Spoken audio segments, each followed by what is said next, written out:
Hello বন্ধুরা, আমি রান্নার জন্য প্রিপারেশন নিচ্ছি। আমি রান্না করলে অবশ্যই অ্যাফরনটা পরে নেই, না হলে হচ্ছে তেল ছিটকে আসে। অনেক সময় অনেক ধরনের পানি, আমরা যেমন হাঁড়ি পাতিল ধুইতে গেলেও আমি এটা পরে নেই, কারণ পানি টেনে যাতে ছিটকে না আসে। তো আজকে কি রান্না করব অবশ্যই ফুল ভিডিওটা তোমরা দেখবা।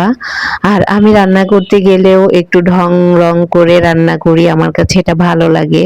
আর রান্নাটা হচ্ছে মেইন বিষয়। আমি কিন্তু একটা ভিডিওতে তোমাদেরকে বলেছিলাম যে আমি যদি বাজারেও যাই, আমি চেষ্টা করি বাজারের সবচেয়ে বড় মাছটা, সেরা মাছটা নেওয়ার জন্য।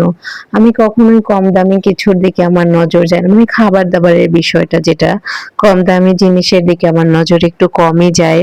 আর হচ্ছে দেখো আমি রান্না করব কি, আমি ঢং করেই তো কুল পাচ্ছি না, রান্নাটা তো পরে। তো আজকে আমি রান্না করতে চাচ্ছিলাম, একটু মাছ রান্না করব, দেখি কি মাছ রান্না করা যায় সেটা চিন্তা করতেছি। এখানে কয়েক ধরনের মাছ আছে, আর সব মাছগুলাই বড় মাছ। আমার একটু ছোট মাছও মাঝখানে খেতে ইচ্ছা করছিল, তো মাছ বের করার আগে আমি ভাতটা বসাই নিলাম, ভাবলাম ভাতটা হোক। আমি যে ভাতটা রান্না করতেছি, যে চালটা রান্না করতেছি, এটাও কিন্তু 100 টাকা কেজির চাল রান্না করতেছি। তোমরা জানো না যে আমি আমার হাজবেন্ডকে সব সময় বলি, কয়টা ভাতই তো আমরা খাই, আমরা বাঙালি ভাত প্রিয় মানুষ, তো চেষ্টা করবা সব সময় বেশি দামি ভালো চালটা কেনার জন্য। কম খাবো, সমস্যা নাই, বাট ভালো জিনিস যেন খেতে পারি। তো ভাতটা বসাই দিয়ে আমি হচ্ছে মাছ রান্না করব, সেটার জন্য পেঁয়াজ কাটার জন্য এখানে একটু ঢং করতেছি ছুরি নিয়ে।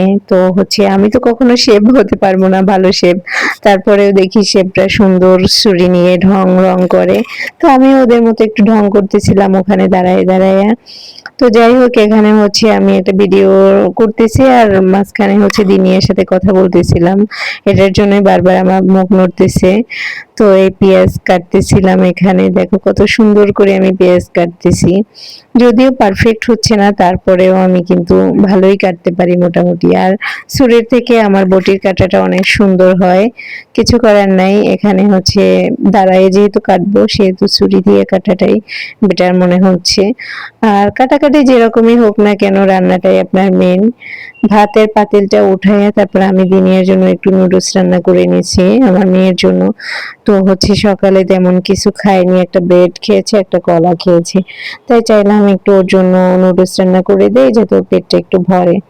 তো তারপরে হচ্ছে মাছ ভাজি করতে দিলাম, মাছ ভাজিটা করে তারপরে হচ্ছে রান্না করব। এখানে আমি একটা মাছ বের করছি, মানে একটা মাছের পোটলা বের করছিলাম ছোট দেখে, তো ওটাই দেখি মাত্র 3 পিস মাছ। দেখো মাছের সাইজটা কিন্তু বেশ বড়ই ছিল, এখানে বোঝাই যাচ্ছে একটা বড় মাছ ছিল এটা। তো হচ্ছে এটা ছিল মনে হয় মেবি রুই মাছ, না হ্যাঁ রুই মাছ ছিল। তো এই রুই মাছটাই রান্না করবো আজকে। 3 পিস মাছ মাত্র, আমরা দুইজনে 2 পিস খাবো, আমার মেয়ের জন্য 1 পিস রান্না করব। আর হয়তো এটা দুপুরের খাবার, আমাদের বিকেলে অন্য কোনো আইটেম থাকতে হবে, না হলে তো আর হবে না। বিকেলেও আমি ভাত খাই না যদিও, তো আমার হাজবেন্ড খায়, আমার মেয়ে খায়, ওদের জন্য অন্য কোনো একটা আইটেম করে রাখতে হবে। তোমরা কয় বেলা রান্না করো অবশ্যই কমেন্ট করে জানাবা। আর আমার ভিডিও